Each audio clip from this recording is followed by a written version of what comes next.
दिवाळी जवळ आली होती। सगळीकडे मार्केटमध्ये लाइटिंग आणि आकाशकंदील दिसत होते।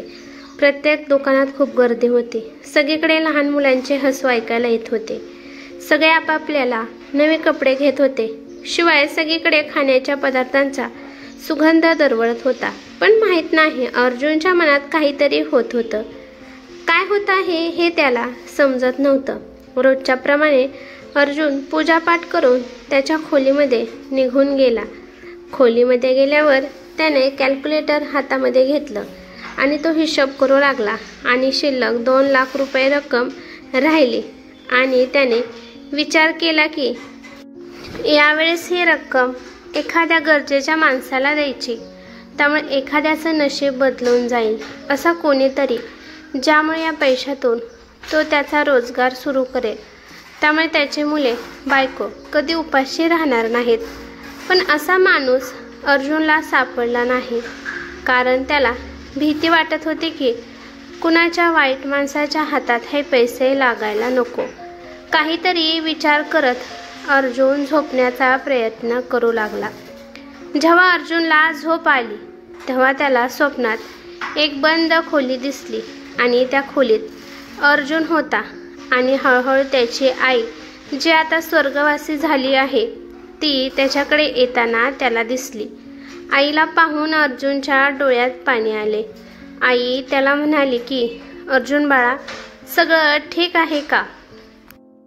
तो म्हणाला की हो आई, सगळं ठीक आहे। पण अर्जुनची आई फक्त एवढीच म्हणाली की हे बघ बाळा, तुला दान करायचे आहे हे मला माहीत आहे, पण दानाची किंमत जी आहे ती तू तुझ्या बहिणीला सुप्रियाला दे, तिला पैशाची गरज आहे। आईच्या बोलण्यामध्ये काहीतरी दुःख दडलं होतं। आईचं बोलणं ऐकून अर्जुन आईला काहीतरी म्हणणारच होता, तोपर्यंत त्याला जाग आली। फॅन चालू असताना पण त्याला पूर्ण घाम आला होता। त्याला नंतर झोप आली नाही, कारण त्याच्या आईचा आवाज त्याच्या कडेने घुमत होता, त्याची बहीण सुप्रिया। तो विचार करतो की सुप्रिया तर ठीक आहे, तिला पैशाची कशी काय गरज असणार आहे। 2-3 महिन्यातून ती तर माहेरी येते। जेव्हा पण येते ते मुलांसाठी काही ना काही घेऊन येतच असते। ती तर नेहमी म्हणत असते की देवाने मला भरपूर काही दिलं आहे। त्याला आठवलं की गेल्या वेळेस तो तिला जेवणाबद्दल विचारत होता, तेव्हा ती म्हणाली होती की मी हॉटेलमध्ये पोट भरून जेवण केलं आहे। पण तिचे डोळे त्याला काहीतरी वेगळे सांगत होते। त्याला आठवलं की त्याची बहीण सुप्रिया नेहमी शांत असायची। ती कमी बोलत होती, पण तिच्या बोलण्यामध्ये काहीतरी दडलेलं असायचं। सकाळच्या वेळी नाश्त्याच्या वेळी अर्जुन त्याच्या बायकोला म्हणाला की रात्री स्वप्नात माझी आई आली होती आणि ती म्हणाली आहे की दानाची रक्कम सुप्रियाला दे म्हणून। आपल्या नवऱ्याचं अर्जुनचं बोलणं ऐकून सायली हसू लागली। ती म्हणाली की तुमचं पण डोकं फारच वेगळं चालतं। सुप्रिया ताई तिच्या आयुष्यात खुश आहे। तिचा नवरा परदेशात आहे आणि तो तिला दर महिन्याला पैसे पाठवत असतो। चांगलं घर आहे, चांगलं आयुष्य सुरू आहे। तुम्ही विनाकारणच त्रास करून घेत आहात। त्याने तो विषय तिथे सोडला, परंतु दुसऱ्या दिवशी त्याला ते स्वप्न पडलं की तुझी बहीण गरीब आहे, तिला दानाची रक्कम दे म्हणून। अर्जुन खरंच विचार करू लागला की खरंच माझ्या बहिणीला गरज असेल का? काहीतरी माझ्या नजरेपासून सुटत आहे का? मी माझ्या बहिणीला समजू शकलो नाही का? खरंच तिला माझी गरज असेल का? अर्जुनने त्याच्या मोबाईलमधून त्याच्या बहिणीचा सुप्रियाचा फोटो काढला। त्याने फोटो पाहिला। ती हसत तर होती, परंतु तिचे डोळे काहीतरी वेगळे सांगत होते। तिचे डोळे जणू त्याला म्हणत आहेत की तू बहिणीला फक्त बाहेरूनच पाहत आहे, तिचं अंतर्मन तू कधी पाहिलं आहेस का? तिला कशाचा त्रास आहे का हे तुला माहीत आहे का? तिचा शांतपणा जणू काही ओरडून ओरडून त्याला काहीतरी सांगत आहे। दुसऱ्या दिवशी पण तो झोपी गेला। त्याला अजून एक स्वप्न पडलं। त्या स्वप्नामध्ये त्याची आई त्याला रडत असताना दिसली आणि त्याला म्हणत होती की अर्जुन, तुझ्या बहिणीचा अधिकार तू तिला दे, तिचा पण त्यावर अधिकार आहे. हे स्वप्न पडल्यावर अजून एकदा अर्जुन झोपेतून उठून बसला.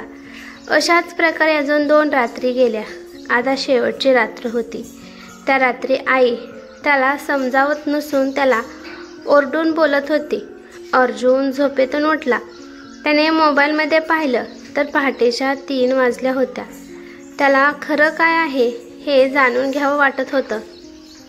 बहिणीला फोन करून विचारावं का असा तो विचार करतो, पण अशा वेळी फोन करणे योग्य नाही असा तो विचार करतो. सकाळच्या वेळी अर्जुन त्याच्या बायकोला सगळं काही सांगतो की मला कशा प्रकारे स्वप्न पडतात. पण नेहमीप्रमाणे सायली हा विषय हसून टाळते की तुम्ही काळजी करू नका, सुप्रियाताई एकदम आनंदात आहेत. अर्जुन ऑफिसला निघून जातो, परंतु ऑफिसमध्ये त्याचं मनच लागत नाही. राहून राहून त्याच्यापुढे सुप्रियाचा चेहरा येत होता. त्याच्या मनामध्ये बदल निर्माण झाले होते. त्याच्या हृदयाचा श्वास वाढत होता. स्वतःला शांत करत अर्जुनने त्याच्या बहिणीला सुप्रियाला फोन लावला. पहिल्यांदा तिने फोन उचलला नाही, परंतु दुसऱ्या वेळेस तिने फोन उचलला आणि ती अर्जुनला म्हणाली की हॅलो दादा, कसा आहेस. तिच्या आवाजामध्ये तीच उदासी त्याला कळाली. पण अर्जुन स्वतःला सावरत तिला म्हणाला की हाय सुप्रिया, कशी आहेस. नेहमीप्रमाणे सुप्रिया म्हणाली की दादा, देवाच्या कृपेने सगळं काही व्यवस्थित आहे. अर्जुनला कळाले की त्याच्या बहिणीची तब्येत खराब आहे. तो तिला म्हणाला की तुझी तब्येत खराब आहे का. ती म्हणाली नाही दादा, झोप पूर्ण झाली नाही त्यामुळे तसा आवाज येत असेल. दादा, मुले शाळेत गेले आहेत, सगळं काही व्यवस्थित आहे, तुम्ही काळजी करू नका. पण अर्जुन तिची काळजी कसा करणार नव्हता, कारण का ती काहीतरी लपवत आहे हे मात्र त्याला माहीत होतं. तिच्या आवाजामध्ये काहीतरी दडलं होतं जे समोर येत नव्हतं. अर्जुन तिला वारंवार बोलण्याचा प्रयत्न करत होता, पण सुप्रिया त्याला म्हणाली की दादा, तुम्ही ऑफिसमध्ये गेला आहात, विनाकारण तुमचा दिवस खराब करू नका, मी तुम्हाला नंतर फोन करते. असं म्हणून तिने फोन ठेवला. परंतु इकडे अर्जुनला चैन पडत नव्हता. त्याचं मन आतल्या आत त्याला खाऊ लागलं. संध्याकाळी घरी आल्यावर अर्जुन खिडकीपाशी उभा राहून बाहेरचा नजारा पाहत होता. प्रत्येकजण आपापल्या आयुष्यात आनंदी होते, पण अर्जुनला राहून राहून सुप्रियाचीच आठवण येत होती. त्याने कपाटातून ते 2 लाखाची रक्कम काढली आणि तो त्याच्या बायकोला म्हणाला की काही पण झालं तरी मी ही रक्कम सुप्रियालाच देणार आहे. आपल्या नवऱ्याचं बोलणं ऐकून तर सायली आश्चर्यचकित झाली. अर्जुन निवांतपणे झोपला, परंतु त्याला तेच स्वप्न वारंवार पडत होतं. सकाळच्या वेळेस शांतपणाने अर्जुन नाश्ता करत होता. बायकोने पण त्याला जास्त काही प्रश्न विचारले नाही. ती फक्त त्याला म्हणाली की आज आपण सुप्रियाताईला भेटायला जाऊ, तेवढेच तुमचं मन फ्रेश होईल. अर्जुन काही नाही म्हणाला, फक्त डोक्याने हा म्हणाला. ते दोघे पण सुप्रियाच्या घरी निघाले. सगळीकडे दिवाळीची मस्तपैकी तयारी सुरू होती, पण अर्जुनच्या मनात एक वेगळंच वादळ निर्माण झालं होतं. एवढा आनंद असताना पण त्याला आनंद वाटत नव्हता. जेव्हा गाडी सुप्रियाच्या घरापाशी जवळ पोहोचायला लागली तेव्हा अर्जुनचं मन धडधड करू लागलं. घरापुढे येऊन गाडी थांबवली आणि दोघे पण नवरा बायको गाडीमधून उतरले आणि दरवाजाकडे निघाले. थरथरत्या हाताने अर्जुनने दारावरची बेल वाजवली. थोड्याच क्षणात सुप्रियाच्या सासूने हसून दरवाजा उघडला. सासू मध्ये काहीच बदल झाला नव्हता. त्या अगदी तशाच होत्या. तोंडावर नेहमी गोड हसू आणि गोड बोलणं असायचं. अरे अर्जुन बाळा, तू आणि सायली बेटा तू पण आहेस, या आतमध्ये या. ते दोघे आतमध्ये आले. घर एकदम नवीन दिसत होते. आता पेंट केलं आहे असं वाटत होतं. घरातले फर्निचर पण सामान नवीन आणले होते. बाहेरून हे घर प्रसन्न दिसत होते, पण आतमध्ये त्याला काही सुद्धा प्रसन्न वाटत नव्हते. थोड्या वेळाने तिथे त्याची बहीण सुप्रिया पण आली. सुप्रियाने साधारण सूट घातला होता. तोंडावर नेहमीप्रमाणेचे हसू. दादाला आणि वहिनीला भेटून सुप्रिया त्यांच्यासाठी चहा नाश्ता आणण्यासाठी किचनमध्ये गेली. सुप्रियाचे दोन्ही पण मुले अर्जुन आणि सायलीच्या कडेला येऊन बसले. त्यांनी पण स्वच्छ कपडे घातली होती. हातामध्ये चॉकलेट होते. सायलीने मुलांना शाळेबद्दल विचारले. दोघे पण गालातल्या गालात हसत प्रत्येक प्रश्नाचे उत्तर देत होते. अर्जुनने त्याच्या बहिणीकडे सुप्रियाकडे पाहिले. तिच्या तोंडावर हसू होते, पण मनात तिच्या काहीतरी सुरू होते. सायलीने हळूच अर्जुनला इशारा केला आणि म्हणाले की, बघितलंस का, तुमची बहीण इथे किती खुश आहे. अर्जुनने त्याच्या बायकोचं सगळं म्हणणं ऐकलं, पण त्याचं मन या गोष्टीसाठी तयार नव्हतं की त्याची बहीण नॉर्मल आहे. सुप्रिया त्याच्यासाठी चहा घेऊन आली. तो चहा त्याला वेगळाच लागत होता. थोड्या वेळाने सुप्रिया अर्जुनला म्हणाली की, दादा, तुम्ही कुठपर्यंत थांबणार आहात? कारण का मी तोपर्यंत स्वयंपाकाची तयारी करते. मुले पण म्हणत आहेत की मामा आले आहेत म्हणल्यावर चांगला बेत कर. सुप्रियाच्या बोलण्यात आपलेपणा होता, पण तिचं मन थकल्यासारखं वाटत होतं. बोलून झाल्यावर सुप्रिया किचनमध्ये गेली आणि इकडे अर्जुन एकदम शांत झाला. सायली हळूच अर्जुनला म्हणाली की, आता तरी खात्री पटली का? पण तो मनात म्हणाला, नाही अजून मला खात्री पटली नाही. किती खुश आहे का म्हणून. मला अजून खोलपर्यंत जावे लागेल, तेव्हाच मला सगळं काही कळेल. कारण त्याला आता दुःख फक्त डोळ्यांनी नाही तर हृदयाने कळत होते. जेव्हा अर्जुन माघारी घरी चालला तेव्हा त्याचं मन खूप दुःखी झालं होतं.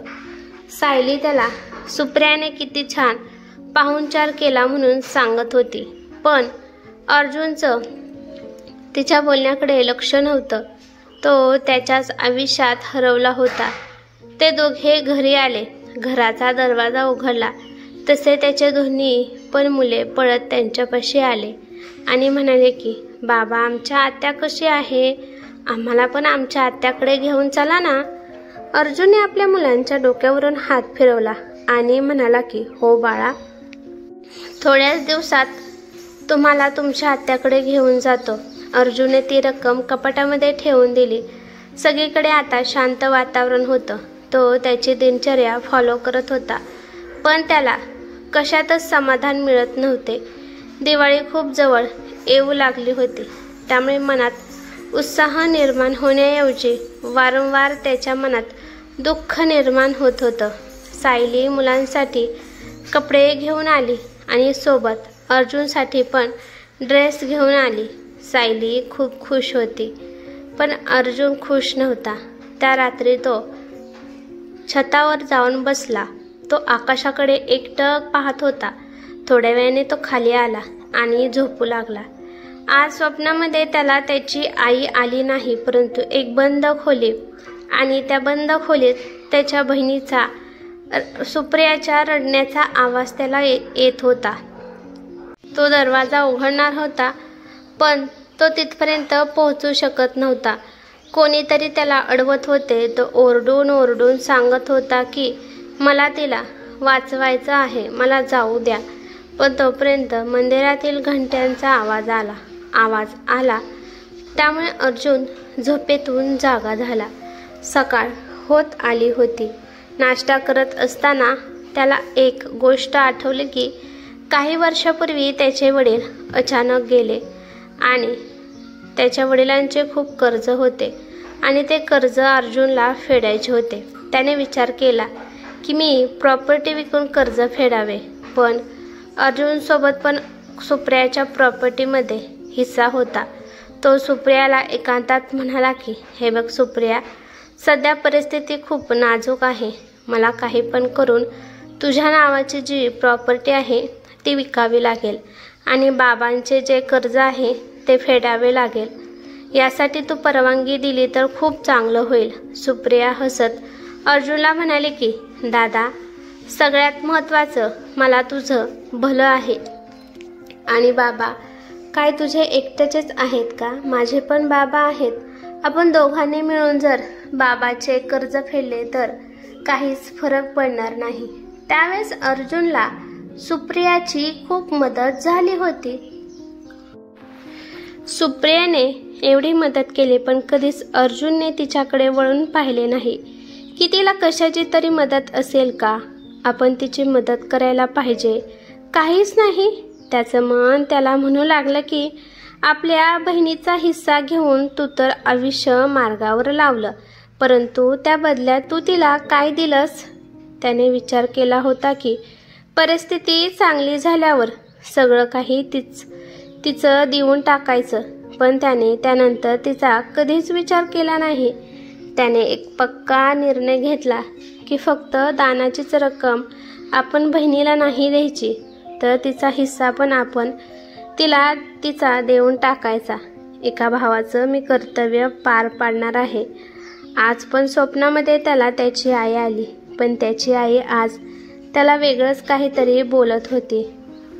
ती त्याला म्हणाले की तुला तुझ्या बहिणीचं कसं काय दुःख दिसलं नाही?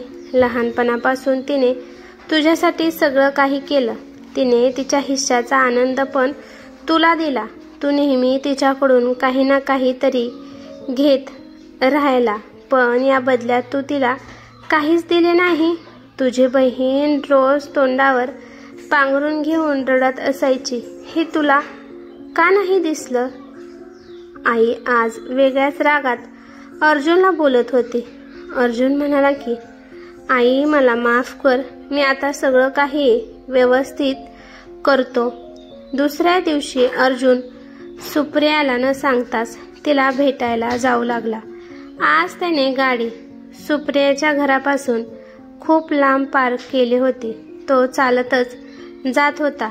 संध्याकाळ होत आली होती तेव्हा त्याला समोर एक स्त्री दिसली. तिने साधारण फाटलेली साडी घातली होती, डोक्यावर पदर घेतला होता. आताच ती कोणाच्या तरी घरून भांडी घासून बाहेर निघाली होती. तिची पाठाकृती त्याला सुप्रियासारखी दिसली, पण तो विचार करतो की सुप्रिया इथे काय करत असेल? ती सुप्रिया नसून दुसरी कोणीतरी असेल असा तो त्याच्या मनाला सांगतो आणि पुढे चालू लागतो. जसा तो चालत होता तशी ती स्त्री पुढे पुढे जात होती. पुढे गेल्यावर एक लहान मूल खेळत खेळत खाली पडते. तिने त्या मुलाला उचलले आणि ती काहीतरी त्या मुलाला म्हणाली. तिचा आवाज ऐकून अर्जुनला धक्काच बसला, कारण तो आवाज सुप्रियाचाच होता. अर्जुनला समजले की ही तर सुप्रिया आहे, त्यामुळे तो तिच्या पाठीमागे जाऊ लागला. सुप्रिया तिच्या बंगल्याच्या पाठीमागे जी एक खोली होती त्या खोलीमध्ये गेली. दरवाजा उघडाच होता. दोन्ही पण मुले सुप्रियाची वाट पाहत होते. बाहेर उभा राहून अर्जुन आपल्या बहिणीचं बोलणं ऐकत होता. तिचे दोन्ही मुले पण गरिबासारखी तिच्याकडे पाहत होते. ते म्हणाले की आई आज काय घेऊन आले आहेस? मला खूप भूक लागली आहे. आई आता दिवाळी जवळ आली आहे म्हणल्यावर आपल्याला नवीन नवीन पदार्थ खायला भेटतील का ग? सुप्रिया काही बोलली नाही, फक्त आपल्या मुलाला खुशीत घेऊन रडू लागली. अर्जुन विचार करतो की माझी बहीण या अवस्थेत कधी आली आणि तिच्या घरात खाण्यासाठी पण हिला मिळत नाही. देवा, किती दिवसापासून माझी बहीण असा त्रास काढत आहे. लोकांच्या घरी जाऊन धुणी भांडी करून मुलांना सांभाळत आहे. मी किती मूर्ख होतो की बहीण खुश आहे म्हणून तिच्याकडे दुर्लक्ष केलं. त्याला आता राहवलं नाही. तो आतमध्ये गेला. आपल्या भावाला पाहून सुप्रिया खूप घाबरली. तिचा चेहराच पांढरा पडला. अर्जुन तिला म्हणाला की हे बघ सुप्रिया, काही सुद्धा बोलू नकोस, शांतपणाने इथे बस. आता माझ्यापासून काही सुद्धा लपवू नकोस. हे बघ सुप्रिया, आज मी तुझा हक्क तुला देण्यासाठी आलो आहे. असं म्हणून प्रॉपर्टीचे पेपर आणि दानाची रक्कम तिच्या हातात ठेवली. माफ कर सुप्रिया, नेहमी तू माझा आनंद पाहिला, मी तुझ्याकडे लक्ष दिलं नाही. सुप्रिया म्हणाली की दादा, तुझा आनंद तोच माझा आनंद। अर्जुन म्हणाला की तू या अवस्थेत कशी आहेस? ती सांगू लागली, सुरुवातीला नवरा जेव्हा परदेशात गेला तेव्हा पैसे पाठवत होता, पण हळूहळू त्याने पैसे पाठवण्याचे बंद केले। तो म्हणाला की आता मला तुझी गरज नाही। त्याने तिकडे दुसरे लग्न केले होते। तो आता भारतात कधीच येणार नव्हता। सासूला पण सगळं कळालं। सासू म्हणाली की तुझ्या मुलांना सांभाळायचं असेल तर तुझं तू कमवून सांभाळ, आम्ही तुझ्या मुलांना सांभाळणार नाही आणि या घरात पण ठेवणार नाही। खूप मुश्किलीने सासूबाईला विनंती करून ही खोली तरी घेतली ज्यामध्ये आम्ही राहू शकतो। आपल्या बहिणीचं दुःख ऐकून तर अर्जुनला खूपच दुःख झालं। त्याच्या डोळ्यातून अश्रू येऊ लागले। त्याने सुप्रियाच्या डोक्यावरून हात फिरवला आणि म्हणाला, काळजी करू नको सुप्रिया, मी आता तुझ्यासाठी एक मस्त घर घेणार आहे। त्या घरात तू आणि तुझी मुले इज्जतीने राहू शकाल। आजपासून तुला काम करण्याची काही सुद्धा गरज नाही। मुलं आशेने अर्जुनकडे पाहत होती। अर्जुनने दोन्ही पण मुलांना जवळ घेतले आणि म्हणाला की बाळांनो, आजपासून तुम्हाला जेवणासाठी तरसावं लागणार नाही। तुमचा मामा आहे ना, तो तुम्हाला सगळं काही देणार आहे आणि हे सगळं तुमच्या मम्मीचंच आहे जे माझ्याकडे होते। आता तुमची मम्मी तुमच्या आयुष्यात आनंद आणणार आहे। आपण आजच दिवाळीची शॉपिंग करायला जाऊ आणि मस्त मस्त जेवण करू। मामाचं बोलणं ऐकून दोन्ही पण मुले आनंदी झाले आणि अर्जुन कोणालाही काही न म्हणता आपल्या बहिणीला आणि तिच्या 2 मुलांना घेऊन कायमचा तेथून निघून गेला आणि त्याने एक मस्तपैकी घर तिच्या नावावर खरेदी केलं आणि त्या घरात आता सुप्रिया इज्जतीने राहत होती। अर्जुनने आकाशाकडे तोंड केल्याने आईचे खूप आभार मानले की तिने स्वप्नात येऊन मला योग्य वाट दाखवली ज्यामुळे मी माझ्या बहिणीला आनंद देऊ शकलो। ही कथा कशी वाटली ते मला कमेंट करून नक्की सांगा। कथा आवडली तर लाईक शेअर नक्की करा आणि चॅनलवरती नवीन असाल तर चॅनलला सबस्क्राईब करा। धन्यवाद।